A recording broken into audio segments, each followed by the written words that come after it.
a project of ours that we have recently open sourced is this UI Testing Toolbox. What are we talking about? So obviously automated testing is a good thing, and if you take a look at a textbook about that, then you should build a testing pyramid where at the bottom you have a lot of unit tests and you have progressively higher level, more integrating tests, fewer and fewer, until you have manual testing, which should be the least amount. Now, unit testing everyone knows here, and that's quite straightforward. You need XUnit or something like that for that, and some mocking framework probably, but otherwise you are good to go. Now, if we go beyond code integration testing and arrive at UI testing, then things get a bit more complicated. What I mean by UI testing here is an automation that clicks through the web application in a browser. One of the most popular frameworks for that is Selenium, that I guess everyone is familiar here too, which does exactly that. So you basically get an API to instruct a browser. We are usually doing it with Chrome, but every major browser is supported. And we have done here with this UI testing toolbox is providing a lot of features on top of Selenium for Orchard core. So basically allowing you to UI test an Orchard application in a safe and parallelized way, providing a lot of helpers, a lot of higher level APIs, allowing you to test your application with SQLite, with SQL Server, with local media storage or Azure Blob Storage. And apart from all the basic explicit assertions that you write in your tests, a couple of things can be automatically checked as well. For example, the HTML markup can be automatically checked for validity as well. The browser log is checked. So if you have any JavaScript exceptions, the test will fail. The Orchard logs are also checked. So if you have any exceptions on the server side, then the test will fail. Accessibility rules, so web accessibility rules, web accessibility compliance, as far as the automatically checked rules can go, can also be checked. There's a lot of stuff there, and you basically have to instruct the browser to click through your application, but a lot of automatic checks are provided out of the box. Oh yeah, and you can also send emails with a local SMTP server automatically as well. So how it works is also demonstrated in an example project, which is part of this open source Orchard core extensions Orchard solution of ours, which you can clone, and you will see something like this. And here in the test folder, we also have some unit test samples for the training demo module, but the point of my current demo is the UI testing toolbox here. Now, how you use it is demonstrated in the samples project. There's a bit of setup here that you have to do, but of course, the most interesting part are the tests themselves. And let me actually run one first. If you go to Test Explorer, these tests will show up as tests as usual. So actually, the testing framework we used for the test classes themselves is still XUnit, but they are not unit tests. And for example, let's take a look at a test that checks the login feature of the site. Now, of course, the login is built into Orchard, so we are testing Orchard itself, but this is just a sample. And as you can see, it starts with a setup. It actually uses a recipe specifically for testing. And then first it takes a snapshot of the site that was set up. and then it starts the actual test, which, as you can see, well, it was quite quick, but probably you noticed that it went to the login screen, it filled out the login screen, logged in, which succeeded, and then it actually also checked whether you are logged in with the proper user. How this looks in the code is like this. You need to have a test class, and this is a theory as in XUnit, but basically this is just a test method in which you instruct the browser to do things like go to the login screen, fill out the username field with the default username we use, which is admin, fill out the password field with the default password, which is password, submit the form, and then check whether the actually logged in user's name is the username we supplied. So of course, super simple, but this is made super simple, or well, not super simple, but quite simple by the framework functionality we have here. We also have a couple of other sample tests here, progressively more complex, including one that checks for accessibility, which is pretty much as simple as telling the UI testing toolbox to run accessibility checks. And also you can configure what kind of rules to check against. This is using a library called X, which can be configured in quite a nice way. For example, you can say that, okay, I don't want to check for the color contrast rule, which means that for people who have impaired sight, might not be able to read everything properly on your website. Now, these rules are disabled just for the sake of this sample, because this is actually testing the default theme of Orchard, which is not accessible in this aspect. But for your own application and your own theme and your own front end, you'd configure it appropriately as well. There are a couple of other tests. One sample that sends emails as well. This is possible with a local host SMTP service that is started automatically behind the scenes as well. You just have to enable it. And while the basic tests here are executed via SQLite, SQL Server can be used as well. You just have to configure that too. So a lot of variations, a lot of stuff built in.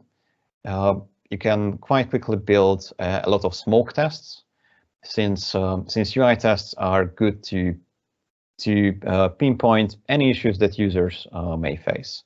Now, of course, they are also very expensive in terms of runtime. So it needs to run a browser. Of course, it needs to run the application. If you have many tests, then they can run in parallel, but that also means that you have to run many applications and many browsers in parallel. So UI tests have their place at quite on the top of that testing pyramid.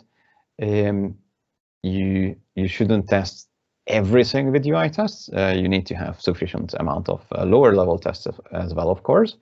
But UI tests are also the ultimate test as far as the application itself goes, because any mistake you made should eventually, in some way, show up on the UI, meaning also web APIs, so not just a graphic user interface. So that was in a nutshell. What do you think?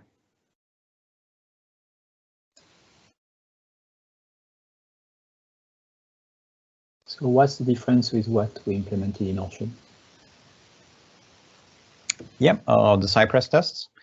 Cypress takes a bit different approach than Selenium. So Selenium vs Cypress is the big difference. The end goal is the same, but with Selenium you are driving a browser. With Cypress you are running a piece of JavaScript within the browser. So you are still pretty much clicking through the UI of the application, but it's running from within the browser. There can be differences in the behavior there, but and then there are a lot of other differences as well. What matters the most for me is that you can write such Selenium tests in C#. So Cypress, as of now, doesn't have a .NET adapter, so you need to write your tests in JavaScript. I think in the end it's the same technique to click the link. Cypress and Selenium, they use the Chrome protocol. I don't think so. That was also the reason why Cypress didn't support just Chrome for quite a long time. It's quite different technically, but from a user's perspective, like who writes the tests, I think the most important difference is what languages you can use. What about Playwright? I don't know that, so I don't know. It's made by Microsoft, and it has C# extensions also, and it supports all the browsers. And it doesn't require, it works like Cypress, doesn't require a server, an instance like Selenium does, I believe, because we have that in ASP.NET, and that's a pain on the CI to have it working all the time. And I think we require Java just because of Selenium. Is it possible? Not really. This is self-contained. So everything that we run here is either .NET, either a .NET library or a .NET tool, meaning the .NET command line, and a browser. You do need a server, meaning a web server where the application runs in any case, since this needs the application to be run. This is not just testing specific classes, but it needs the whole. It needs a web server and it needs the application to run behind it. Since we are talking about the ASP.NET Core, the whole thing runs via the .NET command line. No, I'm talking about Selenium requiring what they call an instance. I agree that yes, we need the web server to do that, but there is also something called Selenium instance that has to start, and if it fails to start, we can't run the benchmark. So that's weird that I don't see that here. Your logs are hidden, but yeah, that's something that fails for us on the CI on ASP.NET sometimes. Yeah, I'm not sure what you mean. We don't really have to start anything else here. Probably you mean it's also kind of a server when the browser is driven. So how this browser driving actually works is that Selenium calls APIs, web APIs on the browser. That might fail, but that's the browser itself. Okay. Does it do screenshot testing? Yes, and comparison. That not well, not our library and not Selenium itself, but you can use plugins to do that. But speaking of which, of course, these tests should be executed in some kind of CI environment, some kind of DevOps environment. And how this happens here in Teamcity, for example, also contains a couple of features. Teamcity, well, it's just a DevOps system. And we see the UI testing builds here with 10 tests, since those are in the sample. And if a test fails, we can see it like this here. Since UI tests are still XUnit tests, they can be executed anywhere where .NET test works, for example. And here it shows up how a test looks like, how a failing test looks like. Since we have Teamcity integration, you will also see a screenshot where the test failed. This test just failed on asserting a string here, so the screenshot doesn't show anything obviously wrong. It was actually the test that was wrong. And you can quickly go to some debug info as well, including the output of the test execution, where you can see where and why it exactly failed.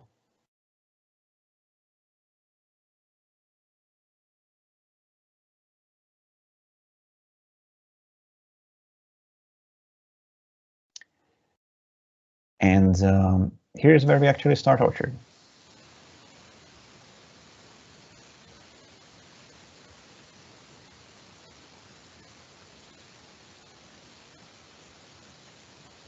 Looks cool, but I wonder why I had this idea that we require Java to run Selenium. That's interesting. Selenium Well, has historically been Java-based. It's been a long time since I used it. But the last C# stuff that I did with it was wrapping the Java version, so underneath it still runs Java, but that was years ago, so it may well have changed. Could be this kind of what they call the Selenium instance or node that is written in Java and that you need Java to run it, but in your case, so then what you're showing doesn't have a node like this, so we don't need Java. So I'm confused now. I don't really know what you could be talking about. We definitely don't need Java here. This is .NET and Chrome. I would ask my colleague why we use Java then on the build system for the end-to-end testing that uses Selenium. I'm like, yeah. Some of them are migrated to Playwright, which has also C# bindings and supports multiple browsers. We used to use Puppeteer before Cypress, and then Jean-Philippe migrated it to Cypress because it was faster and also had recordings and everything, so it's working. We do write the test in JavaScript, so doing it in C# looks better for sure. And also integrated in Visual Studio. That's nice. So I will investigate. Looks cool. Thanks. I think it is. By the way, yeah. Sorry? What is Atata? Atata is one of the open source projects we utilize here. It's also a framework in itself built on Selenium. It's quite cool, and the developer knows a lot about testing. We have worked together too. You can use Atata to write tests with a pattern called page class. So here when we are doing testing, we pretty much define individual instructions that the browser then follows, which is just, well, commands after each other. Now, if you are creating page classes, we also have a small example of that here. Then it looks something like this. You represent the whole page, like the setup page in this case, with a class where the properties are the different HTML elements that you can interact with. And then you are not sending individual commands. Well, you are still sending individual commands to the browser, but you are not writing individual commands like click here, fill out, but rather you do something like, yeah, language.set or sitename.set on an object. And this is provided by Atata. Cool. Is it multi-platform? Does it work everywhere without setup? Yes, you need the .NET SDK for the .NET command line, and you need Chrome or one of the other supported browsers, but otherwise it's cross-platform. Do you need Chrome to be installed on the system? Yeah. Would it work with GitHub Actions? I don't know. It does work with Azure DevOps because their agents have Chrome specifically for this. I don't know about the GitHub Actions. So the Azure agents Chrome install is actually an issue for the ASP.NET repo because when it gets updated, like sometimes, then the tests break because the WebDriver that is pointed by Selenium is not compatible with the Chrome. It says, oh no, I require yes, and that breaks the test. Yeah, that's quite a pain, and we did that as well in the beginning. But there is this cool library called WebDriver Manager.net, which takes care of that for you. So pretty much it will use the appropriate WebDriver for the Chrome instance you are using. So Chrome can just auto-update as it wants to. Your test will continue to work. Yeah, but this is ASDO. I'm not sure it's not using ASDO, but on GitHub Actions, that would be interesting to know if that works. Cool. Yep. Thank you.